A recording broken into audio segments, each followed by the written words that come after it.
Hello friends, welcome to care Saathi. तो ये है लिपिक्योर AS75 कैप्सूल, जिसके बारे में इस वीडियो में हम जानेंगे कि ये दवा किस काम में आती है, इसके क्या उपयोग हैं और इसके उपयोग से क्या फ़ायदे होते हैं और इसके क्या साइड इफ़ेक्ट्स होते हैं, इसका इस्तेमाल कैसे करना होता है और ये दवा कैसे काम करती है। तो इस वीडियो से आप लोगों को लिपिक्योर AS75 कैप्सूल्स के बारे में पूरी जानकारी मिल जाने वाली है। तो अब आइए सीधा वीडियो के टॉपिक की तरफ बढ़ते हैं। तो अब बात कर लेते हैं कि ये दवा किस काम में आती है। तो इस दवा का इस्तेमाल होता है खून को पतला करने के लिए और ब्लड क्लॉट को बनने से रोकने के लिए। इसके अलावा ये दवा जो बैड कोलेस्ट्रॉल होता है LDL उसको कम करने में और ट्राइग्लिसराइड्स को कम करने में भी मदद करती है। ये दवा हार्ट अटैक और ब्रेन स्ट्रोक से बचाव में मदद करती है, क्योंकि इसके इस्तेमाल से जो LDL होता है, बैड कोलेस्ट्रॉल और ट्राइग्लिसराइड्स का लेवल होता है, ये कम होता है। और इसके अलावा ये खून को पतला करने का भी काम करती है, ब्लड क्लॉट को बनने से रोकती है। तो ब्लड क्लॉट जब नहीं बनता है तो इससे क्या होता है कि जो हार्ट अटैक और ब्रेन स्ट्रोक का रिस्क होता है ये भी कम हो जाता है। और खून अगर पतला हो तो इससे क्या होगा कि एक तो ब्लड प्रेशर भी कम होगा और ब्लड क्लॉटिंग का जो रिस्क है वो भी कम हो जाएगा। तो इसी तरह से ये दवा हार्ट अटैक और ब्रेन स्ट्रोक से बचाव में मदद करती है। और अब बात कर लेते हैं इस दवा के उपयोगों के बारे में कि इस दवा का उपयोग कब किया जाता है, किन कंडीशंस में किया जाता है और कौन लोग इस दवा का उपयोग कर सकते हैं, कब कर सकते हैं। तो जब हार्ट अटैक और ब्रेन स्ट्रोक का जोखिम बना हो तो ऐसे में इस दवा का इस्तेमाल किया जाता है। मतलब कि ये दवा हार्ट अटैक और ब्रेन स्ट्रोक के जोखिम को कम करती है। तो इस दवा का इस्तेमाल किया जाता है हार्ट अटैक और ब्रेन स्ट्रोक से बचाव के लिए। अब देखिए, कुछ ऐसी कंडीशंस होती हैं जिसमें कि हार्ट अटैक और ब्रेन स्ट्रोक दोनों का ही जोखिम बना रहता है, रिस्क हाई होता है। तो इस जोखिम को कम करने के लिए इस दवा का इस्तेमाल किया जाता है। कौन कौन सी कंडीशंस होती हैं, आइए इसके बारे में बात कर लेते हैं। हम सभी कंडीशंस के बारे में तो नहीं बता पाएंगे, लेकिन जो कॉमन होती हैं, आम होती हैं, उनके बारे में ज़रूर से बात करेंगे। जैसे कि हाइपरटेंशन यानी हाई ब्लड प्रेशर। अगर ब्लड प्रेशर नॉर्मल रेंज से बड़ा हो और लंबे समय तक ब्लड प्रेशर हाई हो, तो अगर हाइपरटेंशन का इलाज ना किया जाए, मतलब ब्लड प्रेशर लंबे समय तक बढ़ा रहे और इसको कम करने की कोशिश ना की जाए, इसको कंट्रोल करने की कोशिश ना की जाए, तो ऐसे में इसके चलते हार्ट अटैक का भी जोखिम बना रहता है और ब्रेन स्ट्रोक का भी जोखिम बना रहता है। जो कॉजेज़ होते हैं हार्ट अटैक और ब्रेन स्ट्रोक के वो एक ही होते हैं। तो सबसे पहले हाइपरटेंशन, और हाइपरटेंशन भी अलग अलग कॉजेज़ से हो सकता है, अलग अलग वजहों से। ब्लड प्रेशर कई सारी वजहों से बढ़ सकता है, जैसे कि आजकल देखा जाता है कि लाइफस्टाइल ख़राब होती है बहुत ज़्यादा, मतलब लाइफस्टाइल में ख़राबी पैदा हो चुकी है लोगों में। सेडेंटरी लाइफस्टाइल है, एक्सरसाइजेस वगैरह नहीं करते हैं लोग, अच्छे खाने नहीं लेते, डाइट अच्छी नहीं होती है। तो इसकी वजह से एक तो शुगर की भी परेशानी बढ़ जाती है। अगर शुगर की परेशानी बढ़ जाए, हाइपरग्लाइसीमिया हो जाए, मतलब कि अगर ब्लड शुगर लेवल बहुत ज़्यादा हाई बना रहे, तो इसके चलते भी ब्लड प्रेशर हाई होता है, ब्लड प्रेशर बढ़ जाता है। इसके अलावा अगर खून में लिपिड की मात्रा यानी कि वसा की मात्रा बढ़ जाए तो इसकी वजह से भी हो सकता है। बैड कोलेस्ट्रॉल जिसको हम LDL कहते हैं और ट्राइग्लिसराइड, अगर ये खून में बढ़ा रहे, लंबे समय तक बढ़ा रहे और अगर हम इसको कम करने की कोशिश ना करें, ना तो एक्सरसाइज करें, ना अपनी डाइट में चेंजेस करें, ना इसका इलाज करके इसको कम करने की कोशिश करें, तो इसकी वजह से भी ब्लड प्रेशर बढ़ता है और ये क्लॉटिंग का भी एक बड़ा कारण बन सकता है। मतलब ये जो है नसों को जाम कर सकता है, ब्लॉक कर सकता है। जो ख़राब कोलेस्ट्रॉल होता है, ये जो ख़राब फैट, ख़राब वसा है, ये खून में अगर मौजूद हो बहुत ज़्यादा मात्रा में तो ये जाएगा, आर्टरीज़ वगैरह को ब्लॉक करेगा। आर्टरीज़ में यानी कि जो खून की नसें होती हैं उनमें जा कर के ब्लॉकेज पैदा करेगा। सबसे पहले तो ये प्लेग बनाता है। प्लेग बना करके जो रास्ते होते हैं खून के बहने के, जो रास्ते होते हैं यानी कि जो वेसल्स, ब्लड वेसल्स और जो आर्टरीज़ होती हैं जिनसे कि खून बहता है, ब्लड फ्लो होता है, तो उनमें जा कर के ये एक तरह से गंदगी, क्योंकि ख़राब कोलेस्ट्रॉल होता है, तो जा कर के जमना शुरू होगा और प्लेग बनाएगा और रास्ते को संकरा करेगा, कम करता जाएगा जो खून बहने का रास्ता होता है। तो इसकी वजह से ब्लड प्रेशर हाई होगा और जो है आगे चल करके इससे जटिलताएं पैदा हो सकती हैं और जो है ये बड़ी जटिलताएं भी पैदा कर सकता है, जैसे कि हार्ट अटैक हो सकता है इसकी वजह से। इसके अलावा ब्रेन स्ट्रोक जिसको हम लकवा कहते हैं या फिर फालिज भी कहते हैं, किडनी की भी प्रॉब्लम पैदा कर सकता है ये। तो ये जो दवा है लिपिक्योर AS75, इसमें 2 दवाएं मौजूद हैं, मतलब इस कैप्सूल के अंदर 2 दवाएं मिलाई गई हैं, कॉम्बिनेशन मेडिसिन है। तो एक दवा क्या करती है कि खून को पतला करने का काम करती है, मतलब कि ब्लड क्लॉट को बनने नहीं देती है, ब्लड क्लॉट का जो फॉर्मेशन होता है उसको रोकती है।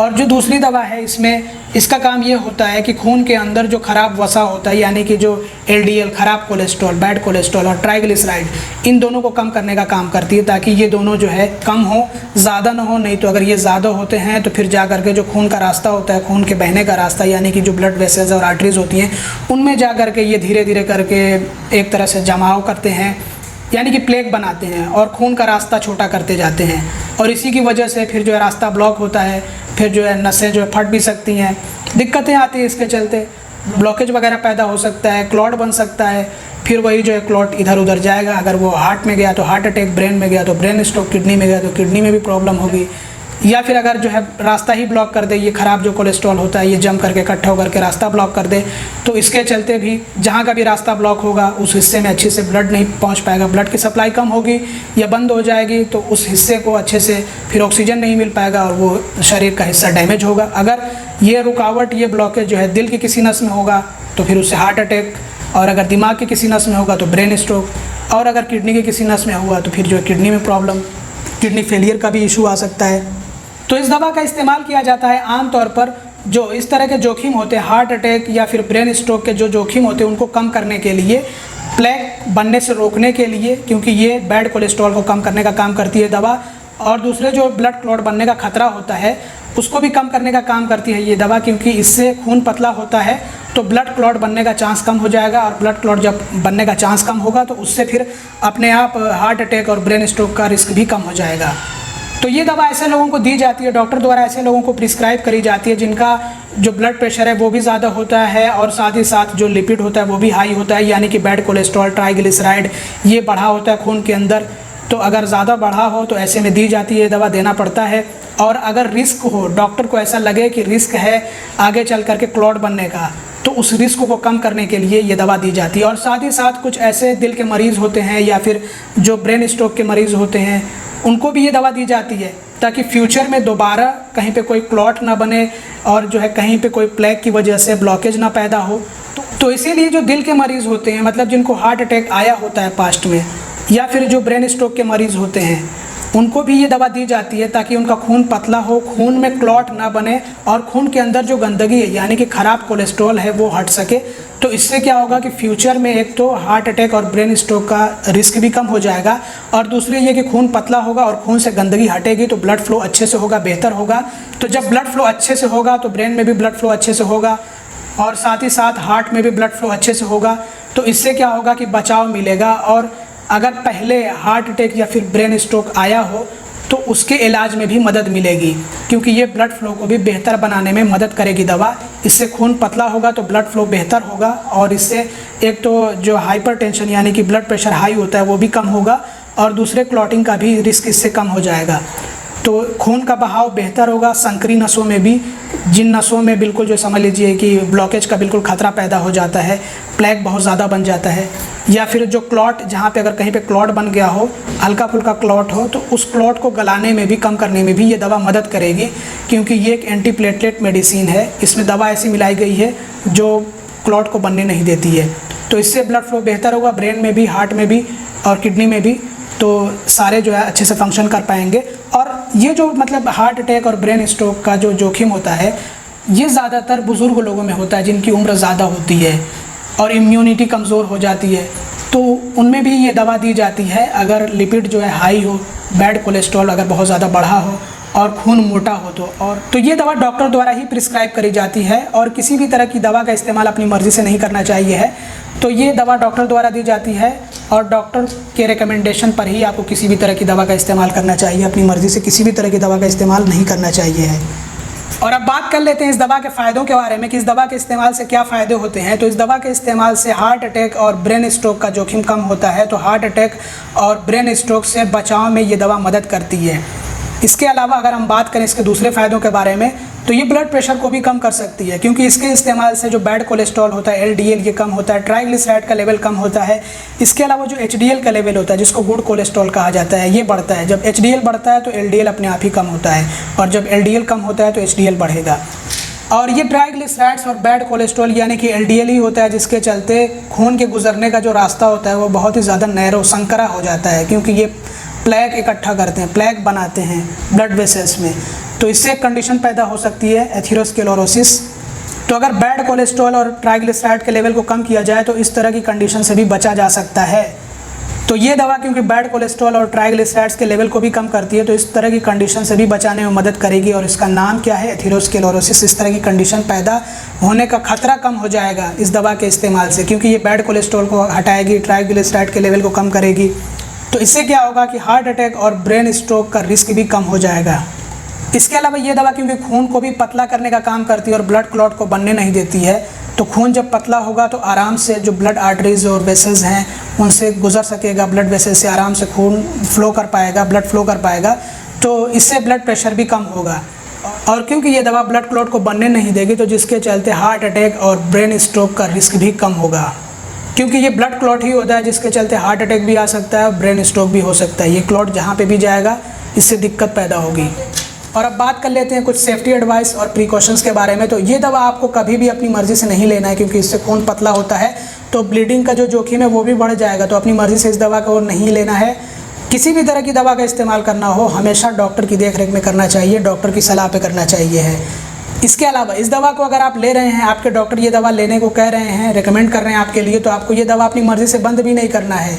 ये दवा सिर्फ आपको डॉक्टर जब मना करें लेने को तभी बंद करना है। मतलब जब आपके डॉक्टर ये कहें कि आपको ये दवा अब बंद कर देना है, नहीं लेना, लेने की ज़रूरत नहीं है, तभी आपको ये दवा बंद करना है। अपनी मर्ज़ी से नहीं बंद करना है कि डॉक्टर आपको लेने को ये दवा कहें और आपकी मर्ज़ी हुई और आपने ये दवा अचानक से छोड़ दिया, तो ऐसे नहीं करना है। नहीं तो हार्ट अटैक और ब्रेन स्ट्रोक का जोखिम बढ़ जाएगा, दिक्कत इससे पैदा हो सकती है, आपकी कंडीशन और ज़्यादा ख़राब हो सकती है। तो इसलिए अपनी मर्ज़ी से इस दवा को छोड़ना भी नहीं है।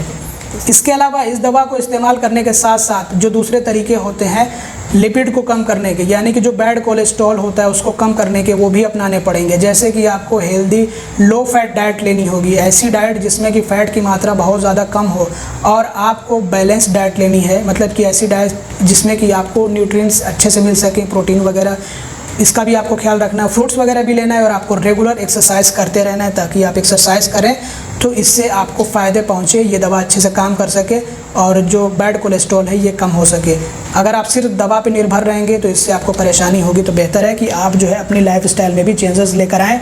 और स्मोकिंग की हैबिट आपको छोड़नी होगी, अगर आप में स्मोकिंग की हैबिट है तो। और अगर आप जो है अल्कोहल कंज्यूम करते हैं तो ये भी आपको कम करना पड़ेगा, लिमिट करना पड़ेगा। और बेहतर यही है कि आप अपने स्ट्रेस को भी मैनेज करने की कोशिश करें और अपनी लाइफस्टाइल में जितना हो सके उतना अच्छा सुधार पैदा करें।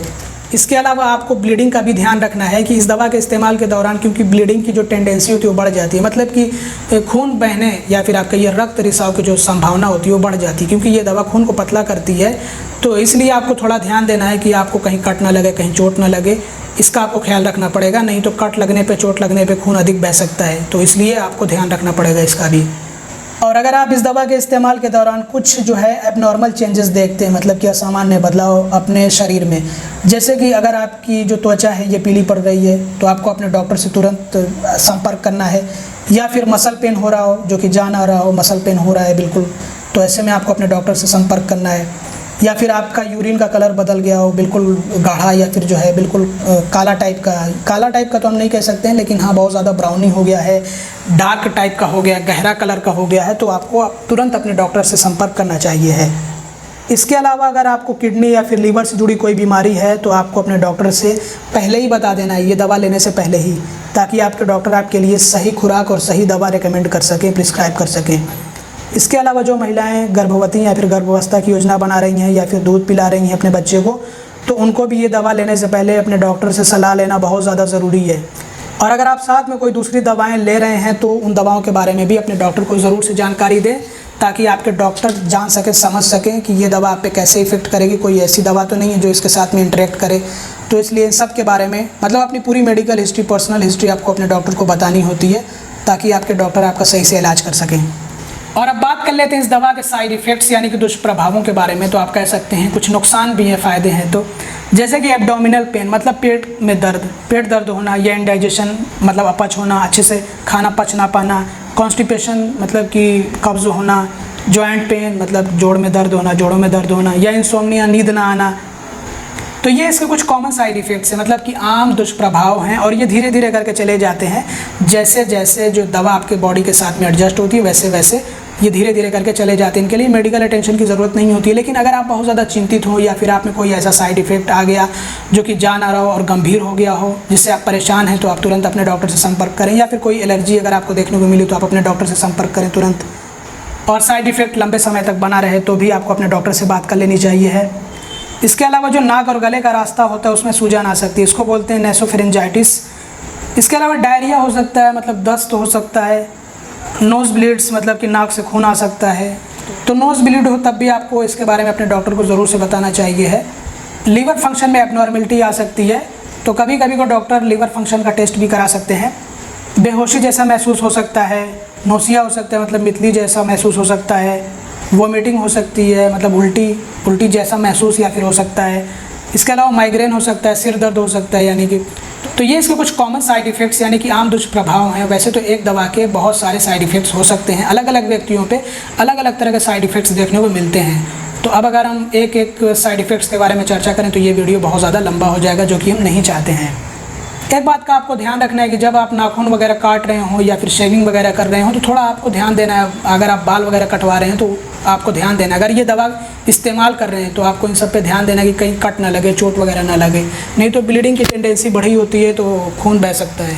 अब आइए बात कर लेते हैं इस दवा का कैसे इस्तेमाल करना होता है। तो ये दवा क्योंकि कैप्सूल की फॉर्म में आती है तो कैप्सूल आपको पानी के साथ में निगलना होता है और खाने के साथ में लेना चाहिए। ये दवा मतलब खाने के बाद लेना चाहिए है।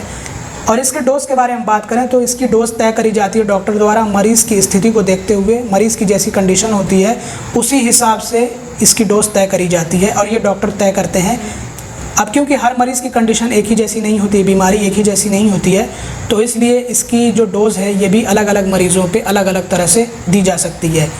लेकिन आमतौर पर बात करी जाए तो एक डोज़ यानी कि एक कैप्सूल इसका रात में सोने से पहले खाने के बाद लिए जाने की सलाह दी जाती है डॉक्टर द्वारा। लेकिन आपको याद रखना है कि इसकी जो डोज़ होती है और जो इसकी ड्यूरेशन यानी कि कितने दिनों तक या कितने महीनों तक, कितनी अवधि तक ये दवा लेनी है, ये डॉक्टर द्वारा तय किया जाएगा। और अब बात कर लेते हैं कि ये दवा कैसे काम करती है। तो इसमें दो दवाएं मिलाई गई हैं, आप पता नहीं पढ़ पा रहे हैं या फिर नहीं, लेकिन हम यहाँ पे आपको दिखा दे रहे हैं। इसमें एस्पिरिन है और एटोरवास्टेटिन है, दो दवाएँ इसमें मौजूद हैं। जो एस्पिरिन है ये 75 mg यानी कि 75 mg में मौजूद है और जो इसमें एटोरवास्टेटिन है ये 10 mg में मौजूद है। जो एस्पिरिन है ये एक ब्लड थिनर है, खून को पतला करने वाली दवा है। तो ये दवा खून को पतला करेगी और ब्लड क्लॉट को रोकेगी, ब्लड क्लॉट बनने से रोकेगी। और जो एटोरवास्टेटिन है ये एक एंटी लिपिडेमिक दवा है, मतलब कि ये दवा लिपिड को कम करने में मदद करती है।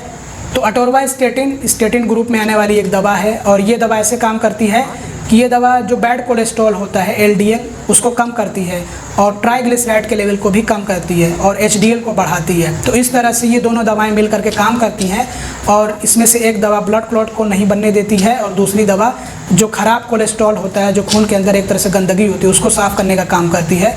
तो इस तरह से ये दोनों दवाएं मिल करके एक तरह से खून को पतला करती हैं और साफ़ करती हैं, जिससे कि जो ब्लड फ्लो है ये बेहतर होता है और इससे हार्ट अटैक और ब्रेन स्ट्रोक का जोखिम कम होता है। तो इस तरह से ये दवा काम करती है। तो ये थी पूरी जानकारी इस दवा के बारे में। उम्मीद करते हैं कि ये वीडियो आप लोगों के लिए हेल्पफुल और इन्फॉर्मेटिव रहा होगा। अगर आपको ये वीडियो पसंद आया हो तो ज़रूर से इसको लाइक कर दीजिएगा। चैनल को अब तक सब्सक्राइब ना किया हो तो सब्सक्राइब भी कर दीजिएगा और इस वीडियो को ज़्यादा से ज़्यादा शेयर करिएगा। और एक बात आपको बता दें कि देखिए इसी फॉर्मूलेशन के साथ में आपको दूसरी कंपनीज़ की भी इस तरह की दवा मिल जाएगी, मतलब सेम फॉर्मूलेशन के साथ में आपको दूसरी कंपनीज़ की दवा मिल जाएंगी। अब ये तो इंटास फार्मास्यूटिकल्स लिमिटेड की दवा है, तो इसका नाम है लिपिक्योर AS75। इसके और भी काफ़ी सारे सब्सटीट्यूट्स हैं और हम आपको डिस्क्रिप्शन में दे देंगे, अगर आप चाहें तो चेक कर सकते हैं। और ये दवा अगर आप ले रहे हैं, इस्तेमाल कर रहे हैं डॉक्टर के प्रिस्क्रिप्शन पे, तो आप चाहें तो इसको मेडिकल स्टोर से या फिर आप चाहें तो ऑनलाइन भी इसको अपने डॉक्टर के प्रिस्क्रिप्शन के साथ में परचेस कर सकते हैं। बाकी इस वीडियो में इतना ही। Thanks for watching, bye bye.